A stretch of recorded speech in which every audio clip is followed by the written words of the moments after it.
Hey everybody, I'm Francesca Maxime and this is WiseGirl, and I got some Chaka Khan hair today, eh? Just kidding. It's a little poofy. And it's funny because being on the news every night, whether I was reporting in the field or on the air anchoring for a local TV station or a national network, oftentimes you have to straighten your hair and color your hair and cut your hair in ways that just aren't really authentic to who I am and what I look like. And this is my hair. And so that's kind of what I wanted to talk about today, is being who we are.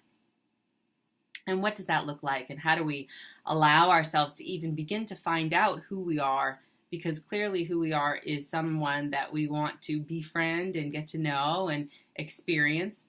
But we may not know how to get there because we spend so much time trying to please other people or anticipate other needs or diffuse other kinds of conflicts.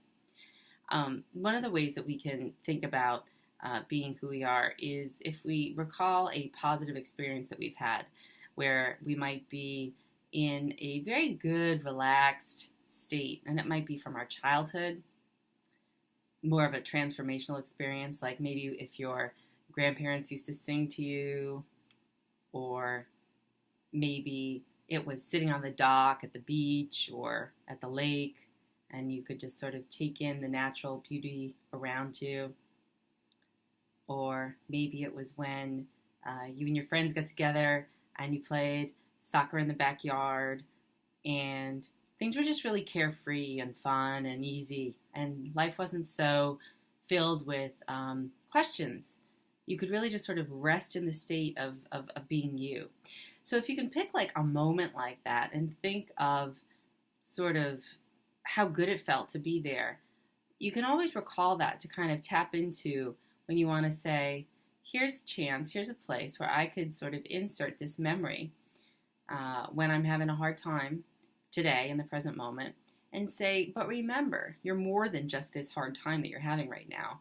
You are someone who can really enjoy life and really be yourself, and that's accepted, loved, that there's space for that.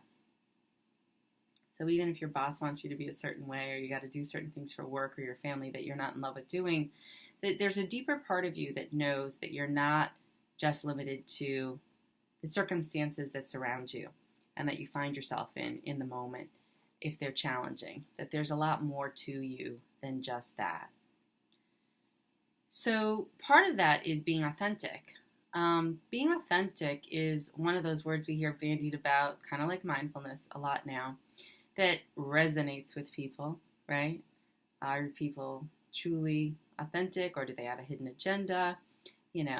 Are they just really good at branding themselves? What's real? When we want to suss everything out, what do you call BS and what do you really call authenticity? And I think that the only way to get there is when we look in the mirror at the end of the day and we ask ourselves the question of, are we being honest with ourselves? Not just with other people, but with ourselves, about what it is that we're trying to get done. What are we trying to accomplish here? Is it that we're staying in a marriage because of financial security? Is it because we are trying to get a promotion at work because we want to show off? Do we really need the promotion? Maybe it's going to take too much time or energy, and we're not going to have time for our partner or our kids, and there might be negative repercussions there. So maybe it's our ego talking. Maybe it is something that pulls us away from an ability to be authentic, to be who we are. So we want to look at our lives with as much honesty as possible in terms of what our intentions behind things and whether or not we can kind of move forward with a more open-eyed approach as opposed to just staying on the treadmill, doing what we have to do, which sometimes we have to do it. But when we see it with an outside perspective and we can kind of witness it a little bit, and we're willing to be honest with ourselves about what our intentions are and why we're doing certain things, you can say, okay, I have to pay the rent. Sure, but what's your highest intention? And does it align with who you think you really are and your own authenticity and your own truth? That's a big challenge. The other thing that goes along with that is as I mentioned earlier in terms of honesty, is that the truth is difficult. But it is worth it, because in the end, what kind of ground are we going to stand on? Are we going to stand on the ground of quicksand, or, do we want some cement in there with some rebar so that we can make sure that whatever house of us that we erect and that we tap back into in terms of that nice childhood memory of understanding that we can be relaxed and carefree in our core, in our bones, in our body, that we can carry that greater self with us through our daily lives on a regular basis. It's not just a one-off thing that happened in fourth grade or in college, or, something that we may tap into when we go on vacation. Because half the time, frankly, I know a lot of people who are more stressed on vacation than they are when they're in the regular environment, or they get bored on vacation because they're restless, because they're so disconnected and disembodied from who they really are that it feels so foreign to them to even inhabit their own bodies, they don't know what to do. So, when we think about it, again, the truth is tough but worth it. Authenticity is key. Be who we are. Those are sort of my little slogans that I've had around for a while, that I frankly am just reminding myself of, because I had them posted on my social media page, which I was starting to clean up the other day on Facebook. And, I was like, yeah, these are still kind of true today as they were 10 years ago. So I would just invite you to consider where you can find a greater sense of relaxation in your life. And if it's not readily available to you, think about a time when you were really relaxed and you did feel like who you were and who you are was really accepted and that it was okay. And recall that.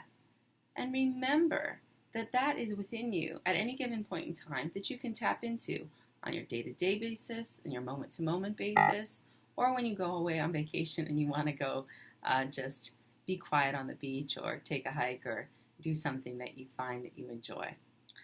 So that's all I have to say for now. Please let me know what you think, and see what it's like, maybe, even just from moment to moment.